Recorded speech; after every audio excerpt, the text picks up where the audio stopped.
কথায় কথায় রাসূল সাল্লাল্লাহু আলাইহি ওয়াসাল্লাম এবং আম্মাজান আয়েশা রাদিয়াল্লাহু তাআলা আনহা দুইজনে কথায় কথায় কি যেন একটু কাটাকাটি লেগে এবার মীমাংসা করবে। কিন্তু আম্মাজান আয়েশা রাদিয়াল্লাহু তাআলা আনহা বলেন, না, আপনি মীমাংসা করলে হবে না, আরেকজনরে নিয়ে আসেন, ও আমাদের মীমাংসা করে দিবে, দোষ ধরে দেবে, আপনার দোষ বেশি নাকি আমার দোষ বেশি। রাসূল বললেন, তাহলে ওমর-রে ডাকি। আয়েশা রাদিয়াল্লাহু তাআলা আনহা বললেন, না, ওই ওমর-রে ডাইকেন না। কেন ওমর-রে ডাকবো না? আয়েশা রাদিয়াল্লাহু তাআলা আনহা বললেন, ওমর-রে আমি বাঘের মতো ভয় পাই, ও আসলে আমি এই জায়গায় থাকতেও পারবো না। সুবহানাল্লাহ নাই? আপনি ওমর-রে ডাইকেন না, আপনি আমার বাবারে ডাকেন। আমার বাবা আমাদের এই যে দুইজনও লাগছি না, এইটা মীমাংসা করে দিবে, বা যেটা ফায়সালা আমার বাবা দিবে, আমার বাবারে ডাকেন। আবু বকর রাদিয়াল্লাহু তাআলা আনহুরে ডাকলেন। আবু বকর আসলেন, সালাম বিনিময় হলো, সামনে বসলেন। এটা হলো এক একটা মজার পরিবার। সুবহানাল্লাহ বলেন, মজার পরিবার। রাসূল বসা, আম্মাজান আয়েশা রাদিয়াল্লাহু তাআলা আনহা বসা, আর আবু বকর সিদ্দিক রাদিয়াল্লাহু তাআলা আনহু বসা। এইবার রাসূল বললেন, আয়েশা আমি বলবো নাকি তুমি বলবে? এইবার আয়েশা রাদিয়াল্লাহু তাআলা আনহা কয়, ও নবী আপনি বলেন, তবে একটাও মিথ্যা কথা বলতে পারবেন না, যা বলবেন সব কি সত্য। এই কথা বলছে, আর আবু বকর ঠাস করে দুইটা এক থাপ্পড় দিয়ে চিৎ করে ফেলে দিয়েছে। এক থাপ্পড়ে আয়েশা রাদিয়াল্লাহু তাআলা আনহার গালের ভিতরে থাপ্পড় দিলেন, কাত হয়ে পড়ে গেলেন। এবার রাগের মাথায় গড়গড় গড়গড় করছেন আবু বকর। রাসূল সামনে গিয়ে দাঁড়ালেন, আবু বকর শান্ত হলো। আয়েশা রাদিয়াল্লাহু তাআলা আনহা রাসূলের পিছনে লুকাইছে। এবার আবু বকর সিদ্দিক রাদিয়াল্লাহু তাআলা আনহু বললেন, খবরদার, যেই মহামানব জীবনে কোনোদিন একটা মিথ্যা কথা বলেন নাই, কিভাবে তুই বলিস আমার রাসূল যেন আপনি সত্যই বলেন, আপনি যেন মিথ্যা না বলেন? এই কথা বলার তোর সাহস দিল কে? আমার রাসূল জীবনে একটা মিথ্যা কথা বলেন নাই। আমার রাসূল যা বলেছেন সব কার কথা? আরো চিৎকার দিয়ে বলেন, কার? আমার রাসূল জীবনে কোনোদিন মিথ্যা কথা বলেন নাই। আর তুই বলস, তুই আমার মেয়ে হোক আর যাই হোক, তোর চাইতে আমি আমার রাসূলকে বেশি ভালোবাসি। সুবহানাল্লাহ নাই? যিনি জীবনে কোনোদিন একটা মিথ্যা কথা বলেন নাই, জীবনে কোনোদিন কোনো মিথ্যা কথা এ জবান দিয়ে কখনো আনেন নাই, কিভাবে বলিস তুই যে রাসূল যা বলবেন সত্য কথা বলবেন? এটা বলার সাহস দিল কে তুলে? আবার ধরতে যায়। আর রাসূল বলেন, খবরদার আবু বকর, শান্ত হও, আর মাইরো না, আর মাইরো না। আবু বকর বললেন, নবী আমি বাহিরে আছি, আমি আপনার গেটের পাশে আছি। এইবার রাসূল সাল্লাল্লাহু আলাইহি ওয়াসাল্লাম আয়েশার কানে কানে গিয়ে কয়, আয়েশা দেখলা কিভাবে সামনে দাঁড়ায়া তোমারে বাঁচাইয়া দিলাম, যদি সামনে দাঁড়ায় আজকে না বাঁচাইতাম, আজকে আছাড় দিয়া তোমার জীবন শেষ করে ফেলতো। এই কথা বলতেই আয়েশা রাদিয়াল্লাহু তাআলা আনহা বললেন, নবী গো বুঝতে পারি নাই, আপনি আমারে মাফ করে দিয়েন। মুস্কি হাসি দিলেন আয়েশা, রাসূলও হাসি দিলেন। আরশ থেকে খুশি হয়ে গেলেন। তিনি কে? এই যে রাগারাগি, মাঝে মাঝে মজার একটা বিষয় থাকতো। এরপর আম্মাজান আয়েশা রাদিয়াল্লাহু তাআলা আনহার ঘরে যেদিন রাসূল খাবার খাবেন, সেই দিন উম্মে সালামা রাদিয়াল্লাহু তাআলা আনহা উনি রাসূলের জন্য একটু পায়েস নিয়ে এসেছে, অথবা একটু তরকারি নিয়ে আসছে। কয়েকটাই কথাও লেখা আছে এখানে। একটু তরকারি আনছে রাসূলের কাছে। রাসূল এখনো মসজিদে নববীতে নামাজ পড়ে এখনো ঘরে ফিরেন নাই। উম্মে সালামা রাদিয়াল্লাহু তাআলা আনহা তরকারির একটা বাটি কইরা তরকারি নিয়ে এবার আয়েশা রাদিয়াল্লাহু তাআলা আনহারে কয় যে, আপনি আমার তরফ থেকে রাসূল একটু তরকারিটা দিয়ে দিয়েন। তাই আয়েশা রাদিয়াল্লাহু তাআলা আনহা কয়, আজকে খাবার কোন ঘরে রাসূলের? কয় আপনার ঘরে। তাহলে তুই তরকারি আনলি কেন? তুই তরকারি কি জন্য আনলি? তরকারির বাটিটা নিয়ে পুরা তরকারিটা মুখের ভিতরে ঢেলে দিয়েছে। উম্মে সালামা রাদিয়াল্লাহু তাআলা আনহা তিনি কষ্ট পেলেন যে আমি মহব্বত করে রাসূলের কাছে এনেছি, রাসূল ঘরে নাই, আমার তরকারিটা আজকে রাসূল খাবে। আয়েশা রাদিয়াল্লাহু তাআলা আনহা খেতে দিলেন না। মুখের ভিতরে ঝোলটা ছিটকা মেরেছে, আর গালের ভিতরে একটু ঝোল লেগে গেছে। ওই ঝোল আলা অবস্থায় রাসূলের কাছে বিচার দেওয়ার জন্য দরজার পাশে দাঁড়িয়ে আছে। আল্লাহু আকবার। কোনো দিকে নড়েন নাই। রাসূল মসজিদে নববী থেকে নামাজ শেষ করে ঘরে আসলেন। আসেই দেখেন উম্মে সালামা রাদিয়াল্লাহু তাআলা আনহা দাঁড়িয়ে আছেন। তিনি রাসূল সাল্লাল্লাহু আলাইহি ওয়াসাল্লাম বলেন, উম্মে সালামা তোমার চেহারার ভিতরে এই তরকারি কেন? কয়, নবী গো তরকারি আনছিলাম আপনার জন্যে, এখন তরকারি খাওয়াইয়া দিছে আমারে। আনছি আপনার লাই, খাওয়াইছে কারে? আমারে। মহব্বত করে আপনার জন্য আনছিলাম গো নবী, কিন্তু আজকে তো আমার ঘরে খাবারের কোনো ভার নয় আপনার, আপনার আজকে খাবারের ভার হলো আমাদের সবচেয়ে দামি নারী আয়েশা রাদিয়াল্লাহু তাআলা আনহার ঘরে। কিন্তু আমি একটু খুশি হয়ে আনছিলাম, ওই তরকারিটা আমার গালে লাগাইয়া দিছে। রাসূল বললেন আমার সাথে আসো, আসো আমার সাথে। উম্মে সালামা রাদিয়াল্লাহু তাআলা আনহা এইবার রাসূলের সাথে সাথে ঢুকলেন। আয়েশা রাদিয়াল্লাহু তাআলা আনহা বসা, রাসূল বললেন দাঁড়াও, দাঁড়ালেন। রাসূল সাল্লাল্লাহু আলাইহি ওয়াসাল্লাম বললেন উম্মে সালামা তোমার গালে যেইভাবে তরকারি মারছে তুমি এইবার আয়েশার গালে ওইভাবে তরকারি মেরে দাও। তোমার গালে যেমনে মারছে না, তুমি এইবার ওইভাবে মারো তার গালে। এইবার উম্মে সালামা রাদিয়াল্লাহু তাআলা আনহা তিনি এইবার তরকারির ঝোল নিয়ে আয়েশা রাদিয়াল্লাহু তাআলা আনহার গালের ভিতরে লাগাইয়া দিলেন। রাসূল বললেন সমান সমান, তোমার গালেও ঝোল, তোমার গালেও ঝোল, এখন আর মনের ভিতরে কষ্ট রাখো না। দুইজনা মুস্কি হাসি দিলেন, আরশ থেকে খুশি হয়ে গেলেন তিনি কে?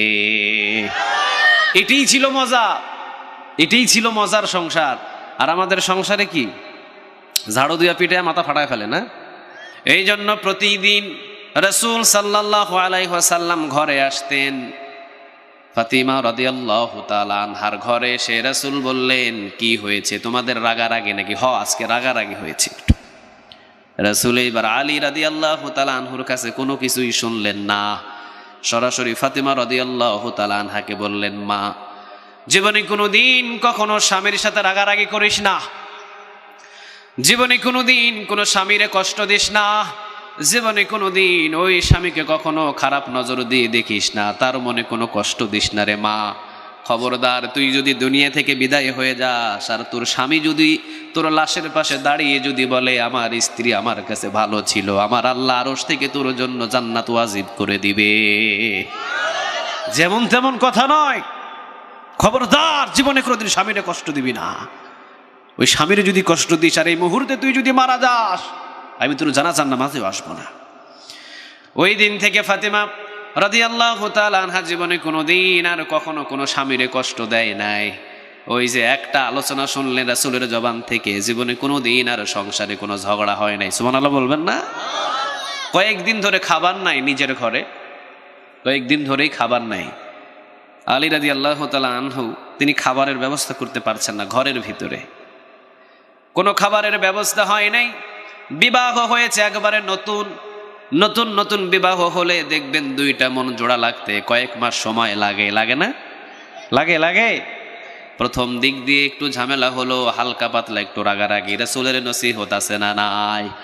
রাসূলের যখন নসিহতগুলো শুনে একের পর এক সবগুলো ঠিক হয়ে যাচ্ছে। এইবার নতুন বিবাহ করেছেন, ফাতিমা রাদিয়াল্লাহু তাআলা আনহাকে ঘরে এনেছেন আলী, কিন্তু ঘরের ভিতরে কোনো খাবারই নেই। প্রথম দিন কাজ খুঁজলেন, কোনো কাজ নাই। দ্বিতীয় দিন কাজ খুঁজলেন, কোনো কাজ নাই। তৃতীয় দিনও কাজ নাই। চতুর্থ দিন এবার আলী রাদিয়াল্লাহু তাআলা আনহু তিনি ঘরের ভিতরে ঢুকছেন, মনটা বেজার, মনটা বড়ই বেজার। ফাতিমা রাদিয়াল্লাহু তাআলা আনহা দেখেন এবার কেমন ভালোবাসা শুরু করেছে নিজের স্বামীকে। ওই যে রাসূল নসিহত করেছেন একটা, জোরে বলেন কয়টা? ফাতিমা রাদিয়াল্লাহু তাআলা আনহাকে শুধুমাত্র একটা নসিহত করলেন। সেই নসিহতটা কি? মারে স্বামীরে কষ্ট দিস না। তুই যদি তোর স্বামীর আগে দুনিয়া থেকে বিদায় হয়ে যাস রে মা, আর তোর স্বামী যদি ওই কবরের পাশে অথবা তোর লাশের পাশে দাঁড়ায় বলে আমার স্ত্রী আমার কাছে ভালো ছিল, তোর জন্য জান্নাত ওয়াজিব করে দিবেন তিনি কে? ওই যে ভালো হয়েছে। নসিহত একটা, কয়টা? 3 দিন 4 দিন 5 দিন কোনো খাবারের ব্যবস্থা করতে পারেন নাই, কোনো খাবারের ব্যবস্থা হয় নাই। এইবার আলী রাদিয়াল্লাহু তাআলা আনহু মুখটা গোমড়া করে নারাজ হয়ে মনটা একেবারে ছোট করে নিজের ঘরে ঢুকেছে। ফাতিমা রাদিয়াল্লাহু তাআলা আনহা কয় কি হয়েছে আপনার, আপনার মনটা এত বেজার কেন? আলী বলছে 3 দিন 4 দিন 5 দিন ধরে ঘোরাঘুরি করলাম, নতুন বিবাহ করলাম, তোমারে এক মুঠো খাবার তোমার মুখে তুলে দিতে পারি নাই। দৌড় দিয়ে ফাতিমা রাদিয়াল্লাহু তাআলা আনহা তিনি চলে গেলেন ঘরের ভিতর, ঘরের দরজাটা বন্ধ করে দিলেন। আলী রাদিয়াল্লাহু তাআলা আনহু তিনি বাহির থেকে ডাকে, ফাতিমা রে দরজাটা খুলে দাও, রাগ করো না, দরজা খুলে দাও, দেখি খাবারের কোনো ব্যবস্থা করে নিয়ে আসতে পারি কিনা। ফাতিমা রাদিয়াল্লাহু তাআলা আনহা তিনি বললেন, খাবারের জন্য আমি রাগ করি নাই, আমি রাগ করেছি আপনি 3 দিন 4 দিন 5 দিন খাবারের ব্যবস্থা করতে পারেন নাই, তাতে কি হয়েছে? আপনি ঘরের ভিতরে ঢুকলে মুখটা হাসি দিয়ে ঢুকবেন, আর যদি কোনোদিন মুখ বেজার করে ঢুকেন আমি জীবনে কোনোদিন এই দরজা খুলব না। আপনি মন বেজার করতে পারবেন না, আপনি খুশি মনে ঘরে ঢুকবেন, টেনশন করতে পারবেন না। 1 দিন 2 দিন 3 দিন না, 1 সপ্তাহ না খাবার দিলেও মনটাকে নারাজ করতে পারবেন না, কারণ আমি কষ্ট নিব না, আপনি যা দেন ওইটাতে আমি খুশি। চিৎকার দিয়ে বলেন আল্লাহু আকবার। আমি খুশি, সুবহানাল্লাহ নাই? এই জন্য ফাতিমা রাদিয়াল্লাহু তাআলা আনহা তিনি বসে বসে নামাজ পড়ছেন, যায় নামাজে। রাসূল জোহরের নামাজ পড়ে নিজের মেয়ের ঘরে গিয়ে দেখে, হায় হায় আমার মেয়ে বসে বসে নামাজ পড়ছে। নামাজ শেষ হলো, রাসূল দিলেন একটা ধমক, ফাতিমা কে বলেছে তোকে বসে বসে নামাজ পড়তে? তোর বাবার বয়স চলে 63, অথবা তোর বাবার বয়স এত লম্বা হয়েছে, এতদিন পর্যন্ত তো এই মোহাম্মদ কোনোদিন বসে একবারও নামাজ তো পড়লাম না রে মা, বসে বসে নামাজ তো পড়ি নাই মা, তোর বয়স এত ভারী হয়ে গেল যে তুই বসে বসে নামাজ পড়িস। এবার ফাতিমা রাদিয়াল্লাহু তাআলা কেঁদে দিলেন। রাসূল বললেন, বল মা কেন বসে বসে নামাজ পড়িস? মা বসে বসে নামাজ পড়িস না, কারণ যেই জায়গায় দাঁড়িয়েছিস ওইটা একজনের কদমে সেজদা দেওয়ার জন্য দাঁড়িয়েছিস। তিনি কে? তিনি সমস্ত সম্মানিত ব্যক্তি, তিনি সমস্ত সম্মানিত ব্যক্তি। ওর চাইতে সম্মানিত ব্যক্তির পৃথিবীতে কেউ নাই। চিৎকার দিয়ে বলেন ঠিক কিনা? দেখবেন সংসদ ভবনে যখন যায় না, যখন সংসদ ভবনে যায়, যখন স্পিকার সামনে এসে বসে, এখন স্পিকার দাঁড়ানো, কেউ বসে না, সবাই দাঁড়ায় থাকে, ঠিক না? উনি যখন বসে তখন সবাই বসে। স্পিকারের চাইতে বলেন, এরপরে পৃথিবীর ভিতরে যত সম্মানী ব্যক্তি বলেন, ডোনাল্ড ট্রাম্প বলেন, মোদি বলেন, সব কিছুর চাইতে সম্মানিত ব্যক্তি একজন, তিনি কে? আরো জোরে বলেন, তিনি কে? তাহলে কেমনে বসে বসে হয়? দাঁড়া, দাঁড়িয়ে নামাজ পড়, খবরদার বসতে পারবি না। দাঁড়িয়ে নামাজ পড় মা, বসে নামাজ পড়তে পারবি না। ফাতিমা রাদিয়াল্লাহু তাআলা আনহা ভয়ের ছুটে কেঁদে দিলেন, নিজের বাবা গরম হয়েছে, ভয়ের ছুটে কেঁদে দিলেন।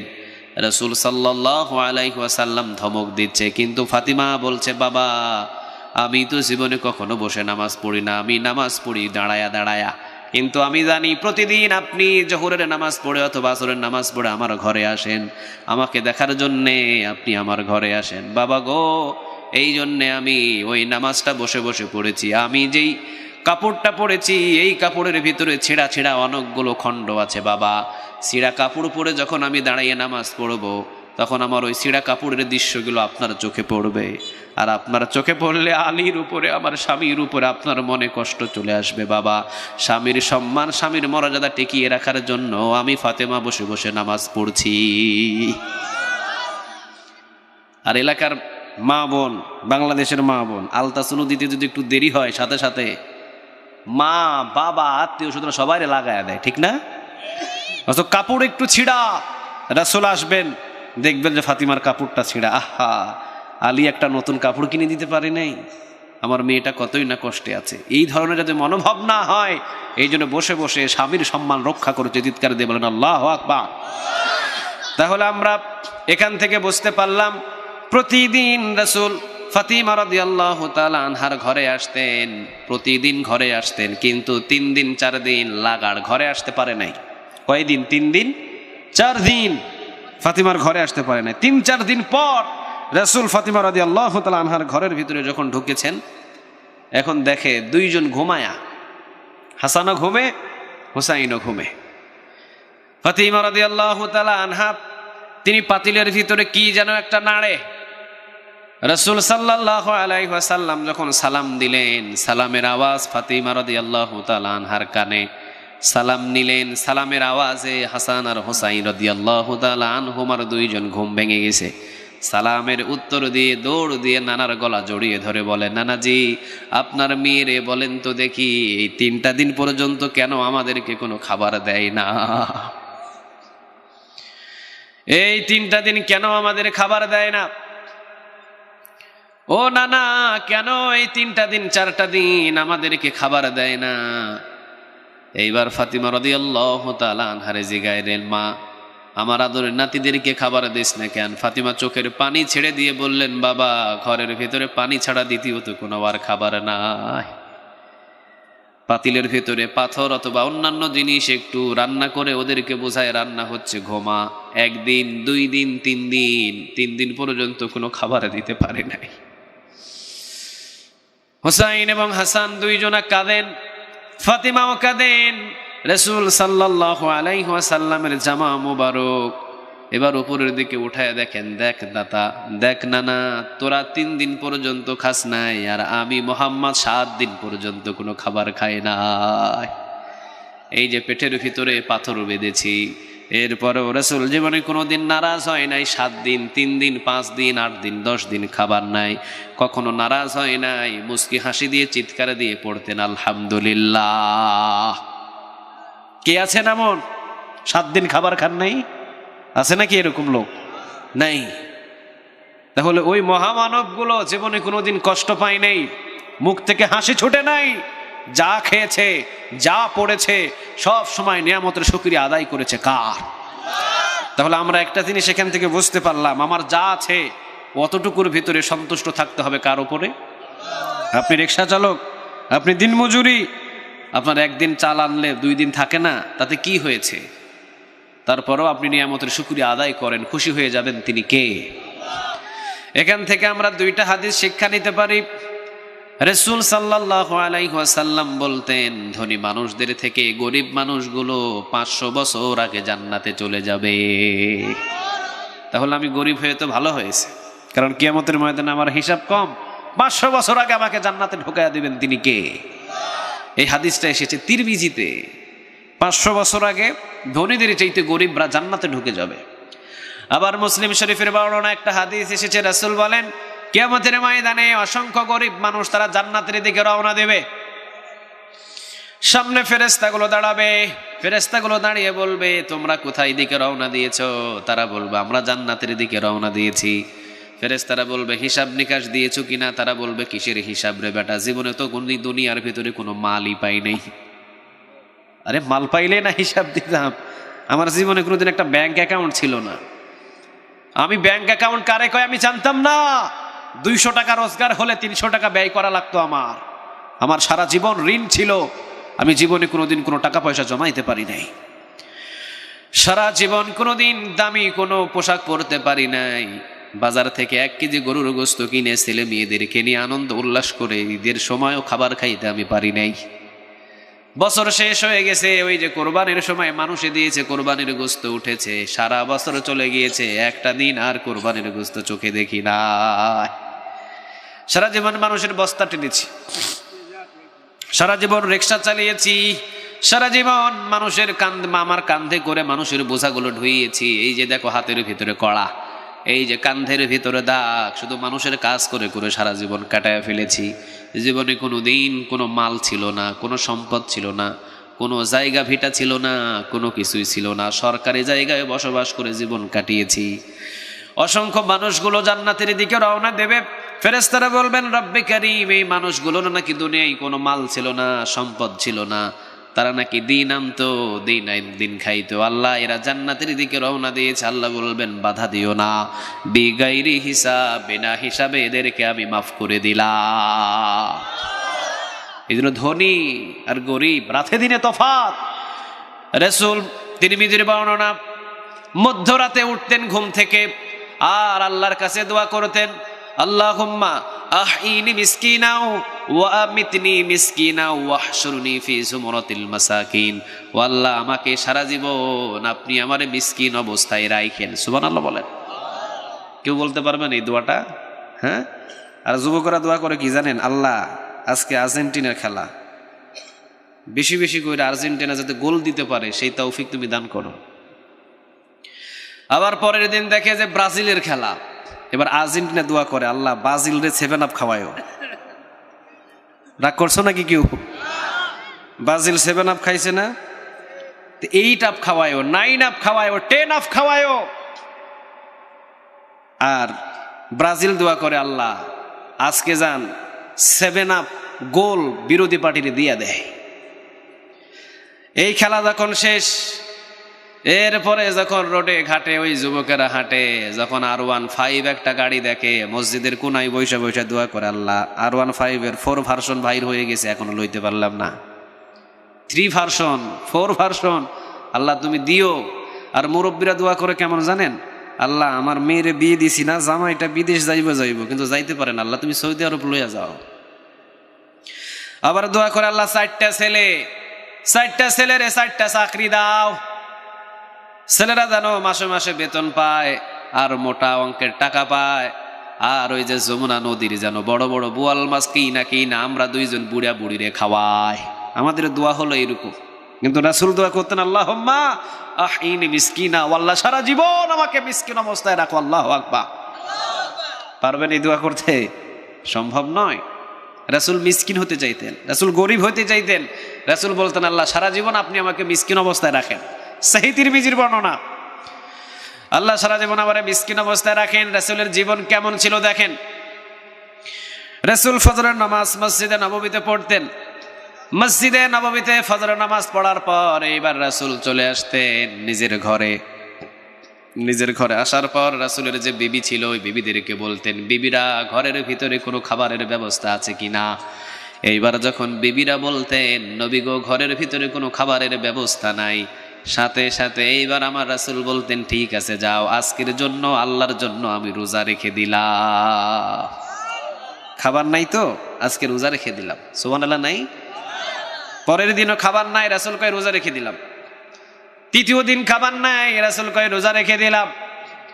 রাসূলের জীবনটা ছিল এমন, রাসূল জীবনে কোনোদিন কোনো সময় অর্থ সম্পদের লোভ লালসা করে নাই। নেতা তো সেই নেতা জীবনে কোনোদিন অর্থ সম্পদের লোভ করে না। ওইটাই হলো আসল নেতা, ঠিক না ঠিক? নেতা যদি সম্পদের লোভ লালসা কলিজায় থাকে তাহলে সে নেতাগিরি কখনো করতে পারবে। নেতাগিরি হলো যে সে সম্পদ আত্মসাৎ করবে না, তার যা আছে ওইগুলো দিয়ে মানুষদেরকে সহযোগিতা করবে। চিৎকার দিয়ে বলো ঠিক কিনা? পৃথিবীতে এমনও কিছু নেতা ছিল যে নেতাগুলো এমপি হয়েছে, মন্ত্রী হয়েছে, কিন্তু মন্ত্রী হওয়ার পর বিল্ডিং 5 তলা থেকে টিনের ঘরে নেমে এসেছে, 10 তলা থেকে টিনের ঘরে নেমে এসেছে। বাবারা যত সম্পদ ছিল সব বেচা মসজিদে দিয়েছে, মাদ্রাসায় দিয়েছে। ও নেতাগিরি করতে গিয়ে এবার যত সম্পদ ছিল সমস্ত সম্পদ মসজিদ, মাদ্রাসায় আর এতিমখানা চলে গিয়েছে। চিৎকার দিয়ে বলো ঠিক কিনা? আর বাংলাদেশের কিছু নেতার পরিস্থিতি হলো, নেতা যদি চাকরি করে, নেতা যদি নেতাগিরি হয়ে যায় তাহলে ও বাংলাদেশে বাড়ি করে না, ও ইংল্যান্ডে বাড়ি করে, ও বেগম পাড়ায় জায়গা কিনে, ও বাংলাদেশের ব্যাংকে টাকা রাখে না, ও বিদেশ ব্যাংকে টাকা জমা করে। চিৎকার দিয়ে বলো ঠিক কিনা? কোথায় পাও এগুলো? কোন জায়গায় পাও? নেতাগিরি এত সোজা নয়। এই জন্য রাসূলের ভিতরে কোনোদিন কোনো সময়ের জন্য কখনো কোনো লোভ লালসা ছিল না। ওইটাই হলো সর্বশ্রেষ্ঠ নেতা। সুবহানাল্লাহ। নাই, ওই নেতারে যদি সমস্ত নেতারা ফলো করতো, আল্লাহর কসম বাংলাদেশে 2023 সালে কখনো দুর্ভিক্ষ আসতো না। কিন্তু দুর্ভিক্ষ তো আসবেই। একটা নেতা গাড়ি চালায় 10টা, ওর ছেলের একটা গাড়ি, ওর মেয়ের একটা গাড়ি, ওর বইয়ের একটা গাড়ি, ওর নিজের একটা গাড়ি, ওর নাতির একটা গাড়ি, ওর জামাইয়ের একটা গাড়ি। এই 10টা গাড়ি চালায়। 10টা গাড়ির প্রতিদিন তেল টাঙ্কিটা লোড করে সরকারের টাকায়। সরকারে তো ট্যাক্স দিতেছি আমরা, 18 কোটি মানুষের রক্তের টাকার সমস্ত তেল নেতার গাড়ির ভিতরে ঢুকে। চিৎকার দিয়ে বলো ঠিক কিনা? হিসাব করছেন কোনোদিন এগুলো? হিসাব করেন নাই। দুর্ভিক্ষ বাংলাদেশে আসবে না, কোথায় আসবে?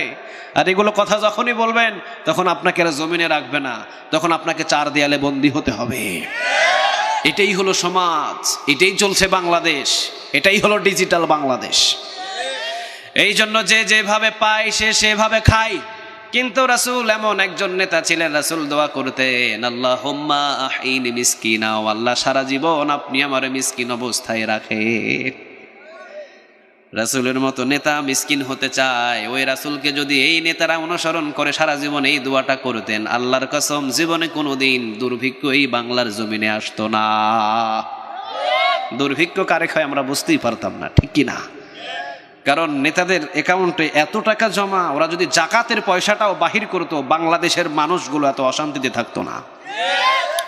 অন্য টাকা দিক আর না দিক, শুধু জাকাতের টাকা। কিসের টাকা? জাকাতের টাকা। যে জাকাতের টাকাটা সমানভাবে যদি বাহির করে দিত কারণ জাকাতের হক তো সে তার নয়। জাকাতের যত টাকা বাহির হয় এটার সম্পূর্ণ হকদার হলো সমস্ত ইতিম আর মিসকিনরা। চিৎকার দিয়ে বলেন ঠিক কিনা? যদি ওই হকটা যদি সমান করে বাহির করে দিত তাহলে কোনোদিন দুর্ভিক্ষ বাংলাদেশে আসার কোনো ক্ষমতা ছিল না, আমাদের চিন্তাই থাকতো না। আল্লাহ আমাদের সবাই বুঝার তৌফিক দান করুক, আমরা বলি আমিন। এই জন্য রাসূল দোয়া করতেন, আল্লাহুম্মা আইনি মিসকিনা, আল্লাহ সারা জীবন আপনি আমার মিসকিন অবস্থায় রাখেন। দেখেন রাসূল নেতাগিরি করেছেন, মক্কার প্রেসিডেন্ট ছিলেন, মদিনার প্রেসিডেন্ট ছিলেন। রাসূল একদিন দেখলেন মসজিদে নববী মানে মদিনার মসজিদের নববীর সামনে উট, দুম্বা, এরপরে আপনার আটা, গম, বস্তাকে বস্তা সবাই বাইতুল মালের সমস্ত জাকাতের সম্পদগুলো মসজিদে নববীর সামনে এসে ধূপ হয়ে গিয়েছে। শত শত উট, শত শত মন খেজুর। রাসূল ফজর নামাজ পড়েই সমস্ত গরিবদেরকে বললেন, খবর দাও, আমি সমস্ত সম্পদগুলো বিলিয়ে দেব। সমস্ত গরিবদের খবর দেওয়া হলো। রাসূল এবার সমস্ত গরিবদের হাতে হাতে খেজুরের বস্তা, আটার বস্তা, উট, দুম্বা সবগুলো গরিবদেরকে বিলিয়ে দিলেন। বিলিয়ে দিতে দিতে ওই দিকে আজান দিয়ে দিল, জোহরের আজান। জোহরের নামাজ পড়লেন, এরপর আবার দেওয়া শুরু করলেন। বিলাইতে বিলাইতে আসরের আজান।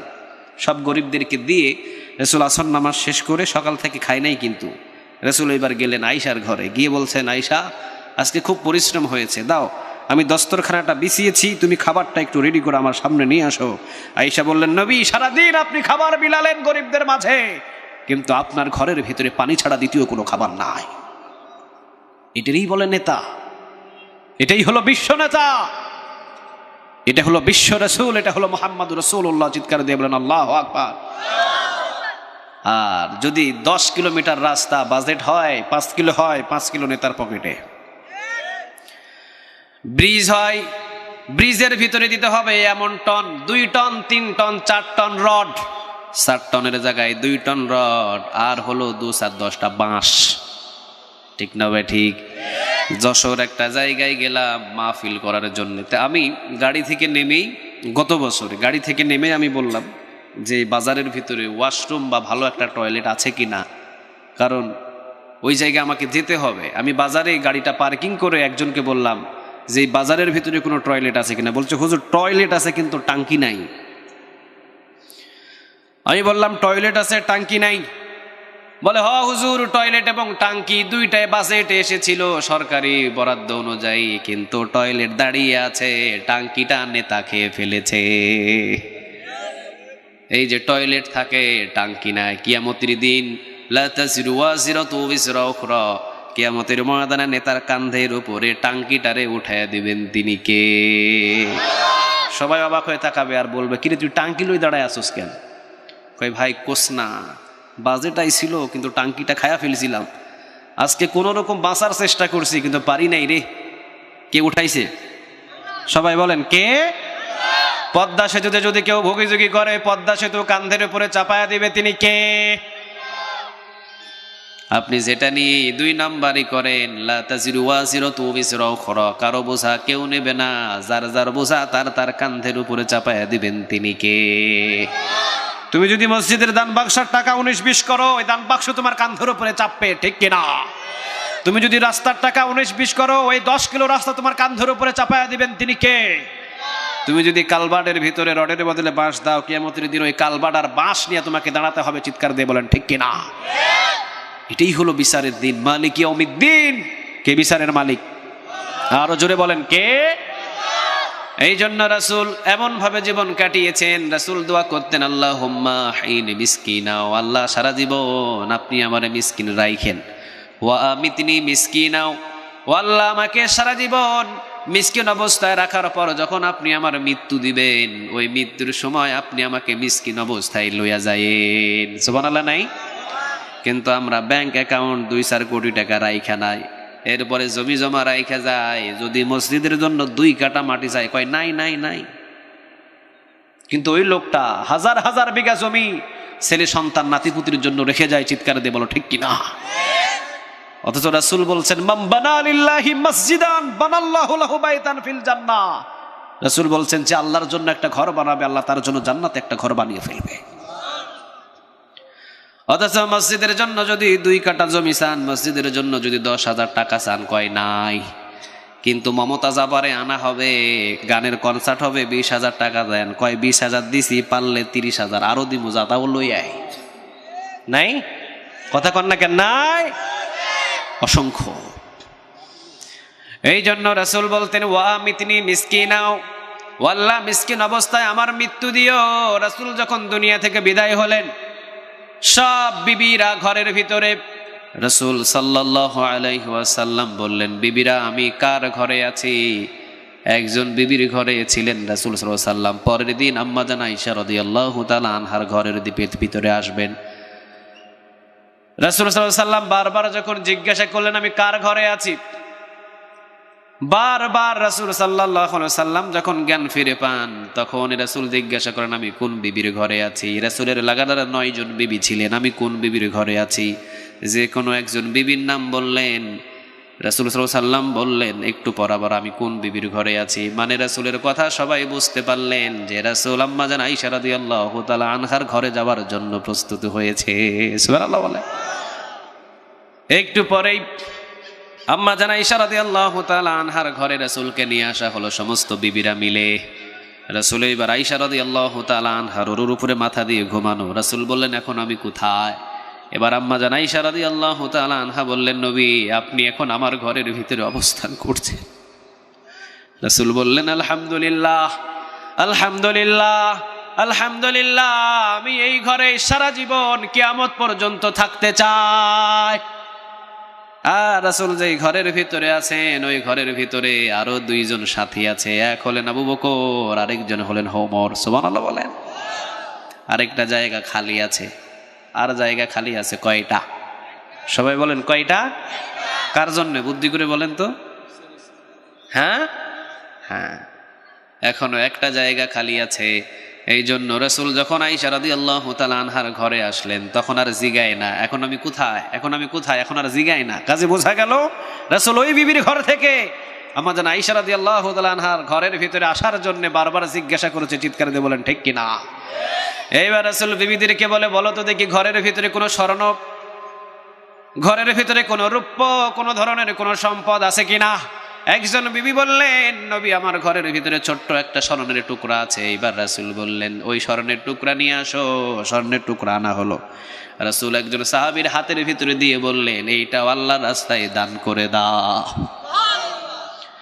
মিসকিন অবস্থায় রাসূল যেহেতু সারা জীবন দোয়া করেছেন মিসকিন অবস্থায় আমার মৃত্যু দিন, মিসকিন অবস্থায় রওনা দিচ্ছেন মুহাম্মাদুর রাসূলুল্লাহ সাল্লাল্লাহু আলাইহি ওয়াসাল্লাম। বিবিরা বলছেন নবী আমাদের জন্য কাকে রেখে গেলেন, আমাদের জন্য কি রেখে গেলেন? রাসূল বললেন তোমাদের জন্য এমন একজন মালিক রেখে গেলাম যে মালিক আসমান এবং জমিনের রব।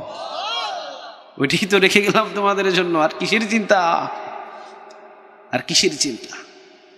ওই যে রাসূল দুনিয়া থেকে বিদায় হয়ে গেলেন আর ওই যে কথাটা বলে দিলেন যে আমি আসমানের মালিক আর জমিনের মালিক, আসমান এবং জমিনের মালিক ওই রবকে তোমাদের ঘরে রেখে গেলাম। আম্মা জান আয়েশা রাদিয়াল্লাহু তাআলা আনহা বলেন রাসূল দুনিয়া থেকে বিদায় হওয়ার পর আমাদের ঘরে এত হাদিয়া বেশি এসেছে, আমরা 2 বেলা 3 বেলা খাওয়ার পরেও আমাদের ঘর থেকে হাদিয়াগুলো সরাইতে পারতাম না। সুবহানাল্লাহ বলেন। এরপরে রাসূল বলতেন ওয়াহশুরনি ফি জুমরাতিল মাসাকিন, তিরমিজির বর্ণনা। রাসূল বলতেন ওয়াহশুরনি ফি জুমরাতিল মাসাকিন, ও আল্লাহ কিয়ামতের দিন যখন আপনি আমারে উঠাবেন তখন আপনি মিসকিনদের কাতারে আমারে উঠাইও। সুবহানাল্লাহ নাই? রাসূল বলেন নাই আমাকে এমপির কাতারে উঠায়ো, আমারে মন্ত্রীর কাতারে উঠায়ো, আমারে অমুক এলাকার নেতাদের কাতারে উঠায়ো, আমাকে ধনীদের কাতারে উঠায়ো না। রাসূলের কথা বলেন নাই ওয়াহশুরনি ফি জুমরাতিল মাসাকিন, আল্লাহ কিয়ামতের দিন আমারে তুমি মিসকিনদের কাতারে উঠায়ো। চিৎকার দিয়ে বলেন আল্লাহু আকবার। কারণ তিরমিজির বর্ণনায় কিয়ামতের দিন মিসকিনদেরকে ধনীদের চাইতে 500 বছর আগে জান্নাতে ঢোকায়া দিবেন তিনি কে? এই জন্য রাসূলের জীবন ছিল অন্যরকম, রাসূলের জীবন ছিল একেবারে আলাদা। কিন্তু এত কষ্ট করে রাসূল জীবন কাটিয়েছেন, জীবনে কোনোদিন মুখ থেকে আল্লাহর নিয়ামতের শুকরিয়া কখনো সরানো যায় নাই। আর আমরা 19 থেকে 20 হইলে রাগান্বিত হয়ে যায় আল্লাহর উপরে, ঠিক না ভাই? ঠিক। তাহলে খবরদার, একটা শিক্ষা যা পেয়েছি ওইটার উপরে সন্তুষ্ট থেকে একটা শব্দ দিয়ে শুকরিয়া আদায় করবো আলহামদুলিল্লাহ। সবাই আওয়াজ দিয়ে বলেন আরো জোরে বলেন আল্লাহ তুমি আমাদের সবাইকে কবুল করো। আরো জোরে বলেন আমিন। আপনারা কোরআনের ময়দানে বসতে পেরে খুশি না বেজার? কম না বেশি? তিরমিজির বর্ণনায় 510 থেকে 520 এর ভিতরেই হাদিসটি আছে। রাসূল বলেন, যারা কোরআনের ময়দানে রাতের বেলা অল্প কিছু সময় বসে যায়, 500 রাকাত কবুল হওয়া নফল নামাজের নেক আল্লাহ তার আমল নামায় জমা করে দেয়। এই জন্য আমরা যারা কোরআনের ময়দানে বসেছি, যারা এই কোরআনের ময়দানে বসে আছি, আমাদের হাদিয়া পৃথিবীর কারো কাছ থেকে নিব না, আমাদের হাদিয়া দিবেন একজন। চিৎকার দিয়ে বলেন তিনি কে? মাঝে মাঝে আল্লাহ বলে ডাক দিচ্ছেন না? যতবার আল্লাহ বলে ডাক দিচ্ছেন ততবার আমল নামার ভিতরে 40টা নেক জমা হয়ে যাচ্ছে। আমরা এখানে কোরআন থেকে কথা শুনতে বসেছি। এই জায়গার ভিতরে আমরা শুধুমাত্র আল্লাহর কালাম থেকে কথা শোনার জন্য বসেছি, অন্য কোনো আমাদের নিয়ত নাই। রাসূল বলেন, যেই জায়গার ভিতরে কোরআন থেকে আলোচনা হয়, তাদের আলোচনা আবার আসমানে ফেরেশতাদের সামনে করেন তিনি কে? আমাদের কি নিয়ে আমরা এখানে যতগুলো সমাবেশে যতগুলো মানুষ আছি না, যতগুলো মানুষ, এটার 3 ডবল 4 ডবল 5 ডবল হাজার হাজার ফেরেশতাদের সামনে আমাদেরকে নিয়ে আল্লাহ সুবহানাহু ওয়া তাআলা আলোচনা করেছেন। চিৎকার দিয়ে বলেন আল্লাহু আকবার। কি আলোচনা? আল্লাহ রাব্বুল আলামিন বলেন, বল দেখি রাতের বেলা এই গোলামগুলো কি জন্য কোরআনের মাহফিলে বসেছে? ফেরেশতারা বলে, আল্লাহ আপনার প্রশংসা করার জন্যে, আপনার শুকরিয়া আদায় করার জন্যে। আল্লাহ বলে, ওরা কি আমারে দেখছে নাকি? আমরা কি কোনোদিন আল্লাহরে দেখেছি? কোনোদিন দেখি নাই। আমরা কোনোদিন ওই রবেরে দেখি নাই। আল্লাহ কয়, আমারে কোনোদিন দেখছেন না? তাহলে আমার নিয়ামতের কেমনে শুকরিয়া আদায় করলো রে? আল্লাহ আপনার জীবনের চাইতে বেশি ভালোবাসে। শুনেছে কোরআন থেকে, শুনেছে হাদিস থেকে, সবগুলো তারা বিশ্বাস করে। আপনি যে এখন মালিক আছেন, একজন মালিক আছেন, এইটা তারা কলিজা দিয়ে বিশ্বাস করে। ঠিক না ভাই? ঠিক। আল্লাহ রাব্বুল আলামিন বলে, আমারে দেখে নাই, জীবনে কোনোদিন আমার আওয়াজ শুনে নাই, আমার কণ্ঠ শুনে নাই, না দেখে যখন আমারে এত বিশ্বাস করে, রাতের অন্ধকারে বসে বসে আমারে নিয়ামতের শুকরিয়া আদায় করে, যা আমি তোদেরকে সাক্ষী রাখলাম, আমি তাদেরকে জাহান্নাম থেকে মুক্ত করে জান্নাত তাদের জন্য ওয়াকফ করে দিলাম। তাদের পিছনের যত গুনাহ আছে সমস্ত গুনাহ মাফ করে দিলাম। এই কোরআনের ময়দানে বসে লাভ হইছে না লস? সবাই বলেন, লাভ না লস? বেশি না কম? আরেকটা নিয়ামত রাসূল বলেন, আল্লাহ রাব্বুল আলামিন কিছু মানুষের গলায় রহমতের রশি লাগায়, কিছু মানুষের গলায় শয়তান রশি লাগায়।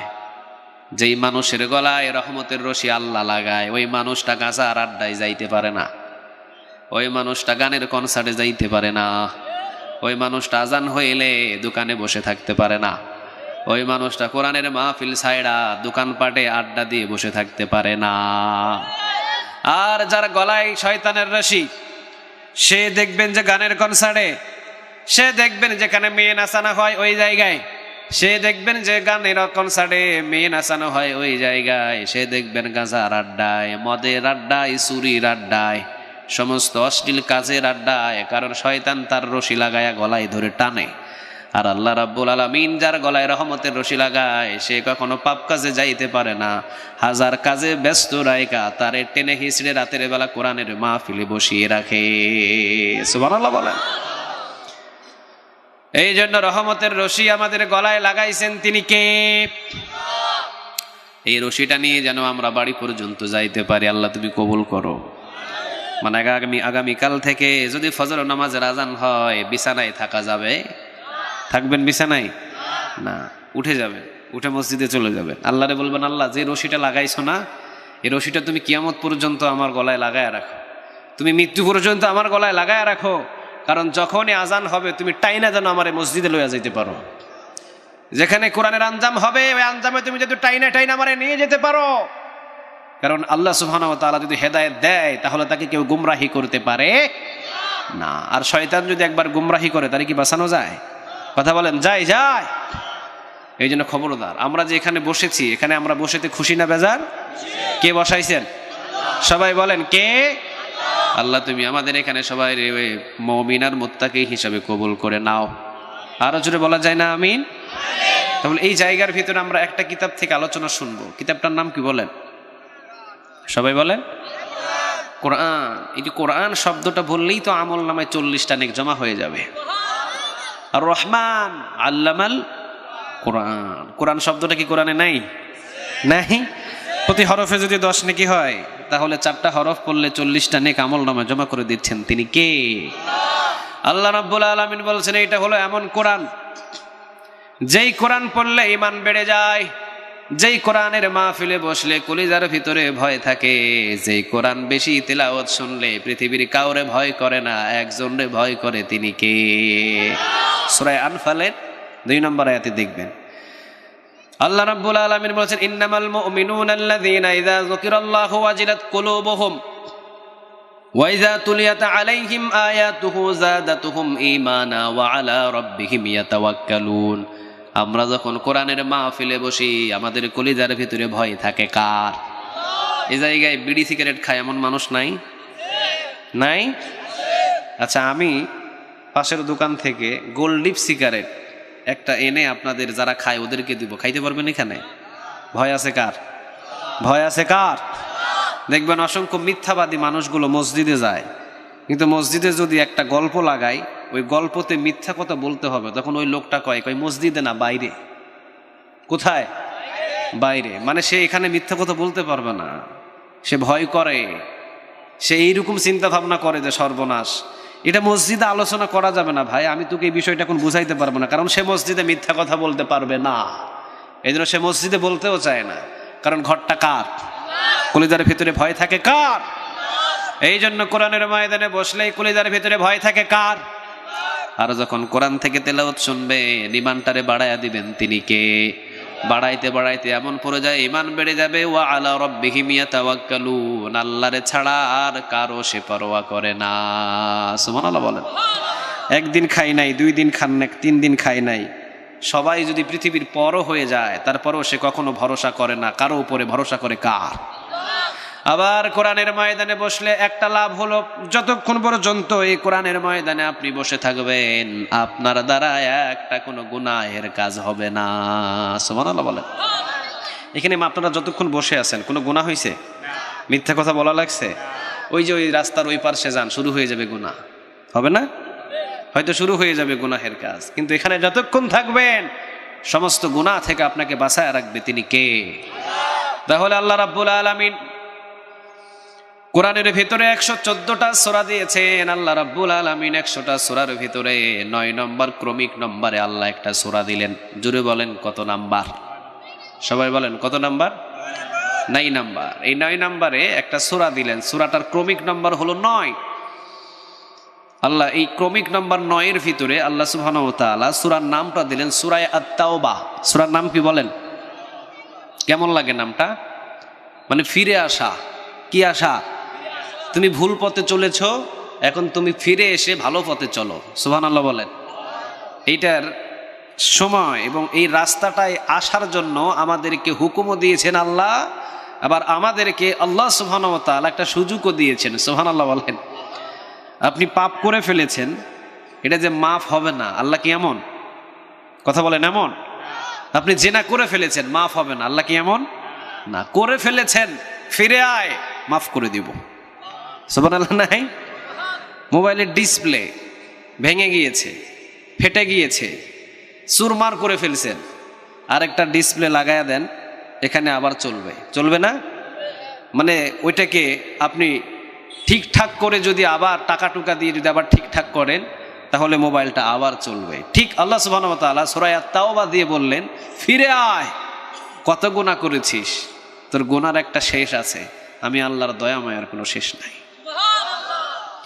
তুই জিনা করেছিস, তুই মিথ্যা কথা বলেছিস, তুই চুরি করেছিস, তুই ডাকাতি করেছিস, তুই মানুষ খুন করেছিস, তুই হাজার হাজার গুনাহ করেছিস, আইরে বান্দা তাওবা কর আমার কাছে, তাওবা করলে আমি আল্লাহ তোকে মাফ করে দিব।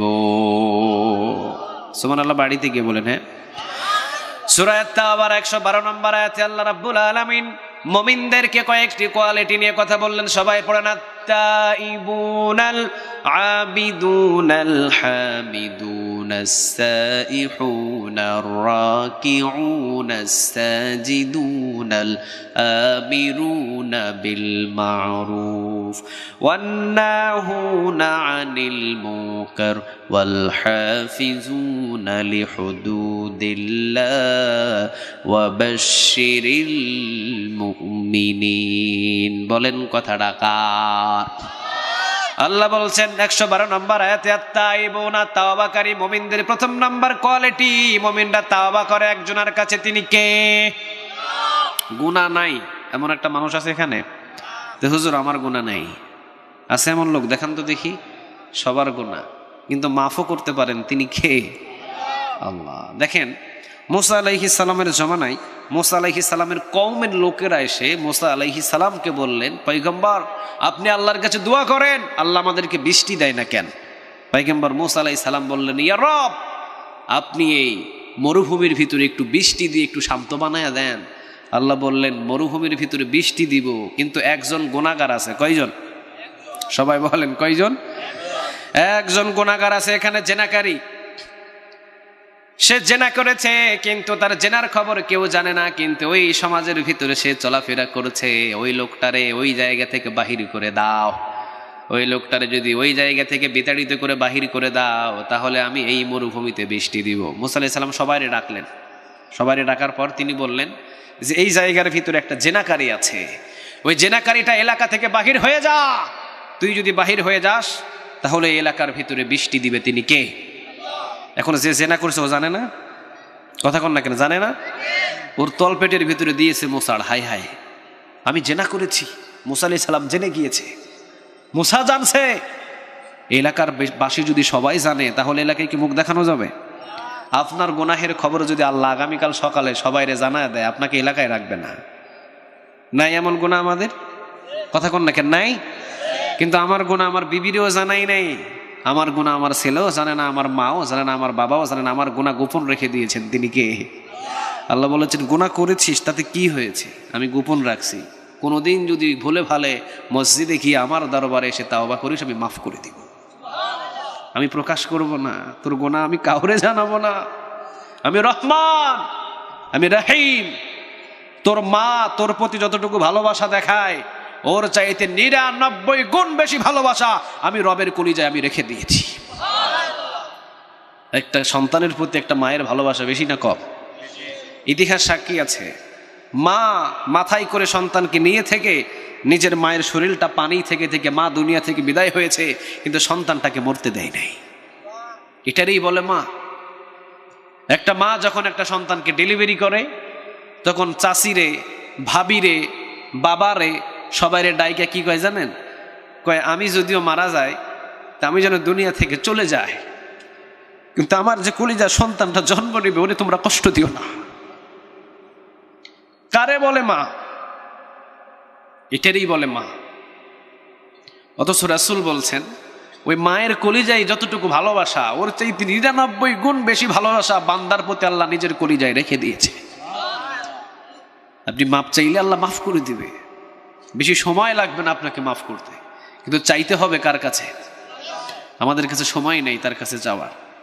আমরা আজ পর্যন্ত কোনোদিন মসজিদে গিয়ে আল্লাহর কাছে 2 হাত তুলে বললাম না, আল্লাহ তাওবা করছি, তুমি মাফ করে দিও, এত গুনাহ করেছি, তুমি মাফ করে দিও, এই করেছি সেই করেছি, লুটপাট করেছি, অন্যায়ভাবে এই কাজ করেছি, জেনা করেছি, ব্যভিচার করেছি, চুরি করেছি, অন্যায়ভাবে দোকান থেকে অমুক জিনিস চুরি করে খেয়ে ফেলেছি, আল্লাহ তুমি আমারে মাফ করে দিও। এই সময়টা আমাদের কাছে নাই।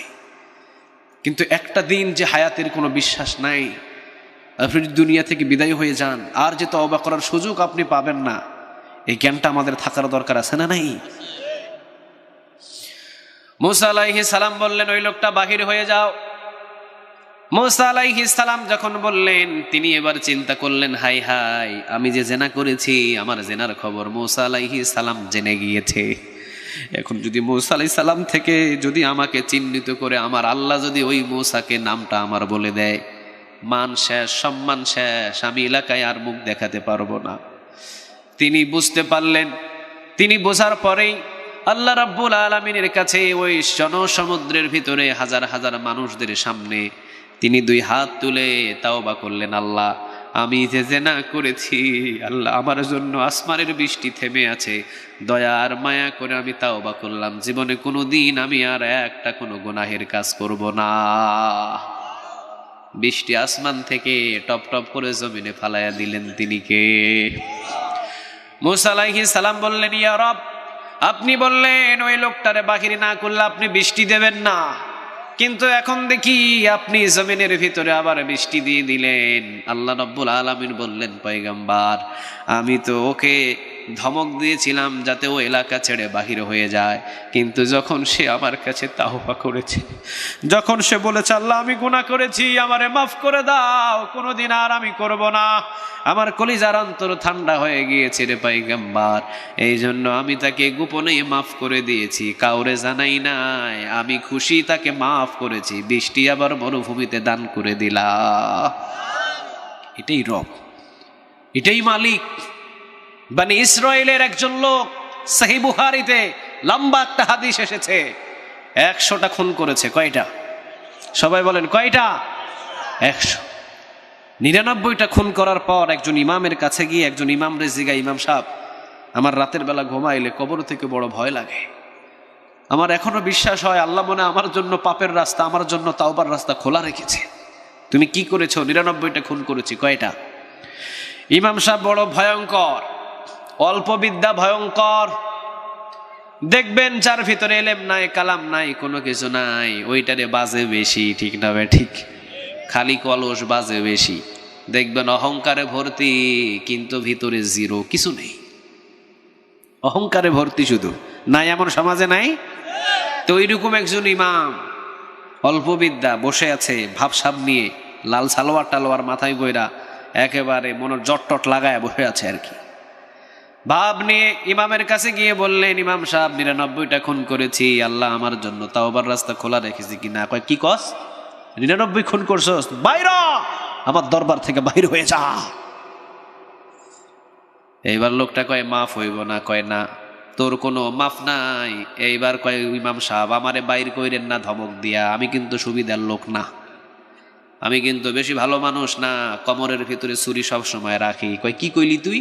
কি কইলি তুই? কহিয়ায় কয় আমার যখন মাফ নাই তখন দূরে রাই খেলাপ কি? ইমাম সাহেবরা শেষ করে দিয়েছে। 99টা থেকে এখন হয়েছে কয়টা? সহিহ বানি ইসরাইলের, ওই যে বানি ইসরাইলের একজন লোক, সহিহ বুখারীতে এসেছে হাদিসটি, 100 খুন করলেন।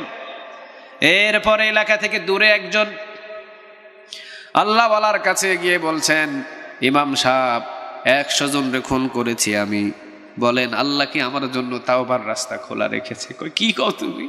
100 কেন, 1000 যদি তুমি খুন করো, আল্লাহ এরপরও তোমার জন্য তাওবার রাস্তা খোলা রেখেছে। তুমি আল্লাহর দয়া মায়ার খবর জানো না? কারণ কিয়ামতের ময়দানে তুমি যখন দাঁড়াইবা, আর তুমি যত মানুষকে খুন করছো না, ওই সমস্ত মানুষগুলো এক পাশে দাঁড়াবে। আল্লাহ বলবে, এই গোলামটা তাওবা করেছিল, আমি একে মাফ করে দিয়েছি, এখন তোরা যা আমার কাছে চাস, আমি ওর পক্ষ থেকে তোদের সব পাওনা পূরণ করে দিব। এটাই হলো মালিক, এটাই হলো রব। তিনি বললেন, আমার গুনাহ মাফ হবে? কয় হ, তোর গুনাহ মাফ হয়ে যাবে, যা গুনাহ করেছিস মাফ হয়ে যাবে, এখনো তাওবা কর, তাওবা করলেই মাফ হয়ে যাবে। তবে ওই যে তুই এলাকায় থাকস রে বাবা, ওই এলাকাটা হলো সবচাইতে খারাপ, ওই খারাপ এলাকায় কোনো দিন থাকিস না, ভালো মানুষের সাথে থাক, নামাজি ব্যক্তির সাথে থাক, দিনদার ব্যক্তির সাথে থাক, ওই ডাকাতি এলাকা থেকে ভালো এলাকায় যা। এইবার দৌড় দিয়ে তাওবা করার জন্যে নিজের সমস্ত জামা কাপড়গুলো গুছিয়ে নিজে তিনি ব্যাগটা নিয়ে রওনা দিয়েছেন, যাচ্ছেন তাওবা করার জন্য। বাড়ি থেকে বাহির হয়েছেন, কয়েকটা কদম দিতে মালাকুল মাউত ফেরেশতারে পাঠাইয়া দিয়েছেন। তিনি কে? বাসা থেকে 4-5টা 10টা কদম দিতেই ফেরেশতারা এসে তাকে ধরে ফেলেছে। জাহান্নামের ফেরেশতাগুলো এসে তার রূহটাকে কবজ করার জন্য চেষ্টা করে।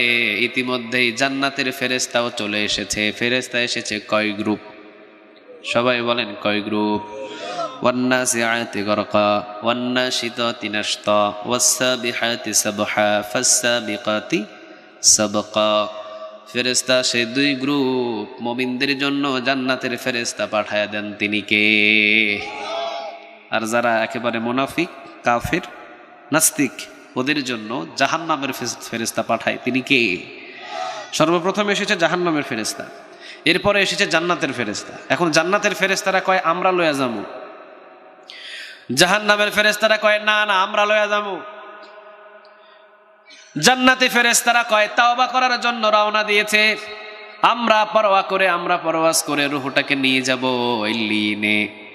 আর জাহান্নামের ফেরেশতারা কয় না না তাওবা তো এখনো করতেই পারে নাই, আমরা আযাব দিয়া সিজ্জিনে লয়া যাবো, আমরা লয়া যাবো, তোমরা যাইও না।